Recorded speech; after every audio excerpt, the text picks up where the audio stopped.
Hello there, Star Wars fans. Welcome back to the Hyperspace Database. In today's episode, the Arquitens Cruiser. The Arquitens-class light cruiser was developed by Kuat Drive Yards for the Republic during the Clone Wars, and it was so popular that the Galactic Empire adopted their own variant years later called the Arquitens-class Command Cruiser. The triangular body design of the Arquitens reflected the design of other Republic warships from KDY, like the Acclamator and the Venator, though the Arquitens differed in its overall function, acting as an escort vessel more than a command ship. It was reminiscent of the earlier Consular-class diplomatic cruiser with its 3 large engine units, but it was much larger, at about a quarter of the length of a Venator Star Destroyer. It was fairly well armed as a light cruiser, sporting several turbo lasers and laser cannon batteries, as well as concussion missile launchers, which could all be retracted for atmospheric re-entry to prevent drag damage. The Arquitens was large enough to house 100 crew members and 100 passengers, and was home base to several starfighters, shuttles, and speeders. The Arquitens was rushed into service for the Clone Wars like many of the other Republic vessels, but the Arquitens served admirably in multiple different roles, operating as a picket defense ship,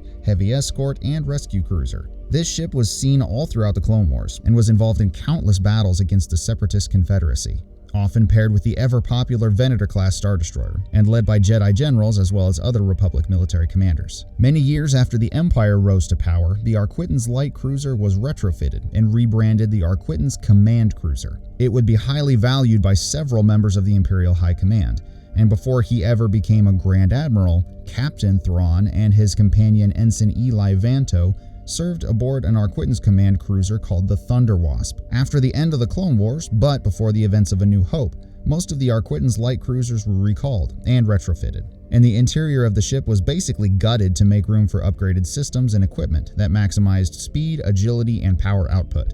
The hangar space of the Arquitens was tripled to allow for even more starfighter squadrons. The ship had a launch and recovery system in place which was positioned between the 2 mandibles on the front of the ship, and could dock either a Sentinel-class landing unit, 2 TIE fighters, or 3 TIE interceptors. Fun fact though, while most of these ships were upgraded, some were not, and continued to fly in their original form, though they would eventually be phased out in favor of the newer, more advanced ships. These command models of the Arquitens were seen all throughout the Rebels TV show, and ISB Agent Kallus often flew aboard an Imperial Arquitens-class command cruiser. One variant model of the command cruiser was the Class 546 refit model, which was the flagship of Moff Gideon and his forces after the Battle of Endor. This variant had upgraded engines but kept its heavy weaponry, which it used in the Battle of Tython to destroy Din Djarin's Razor Crest gunship.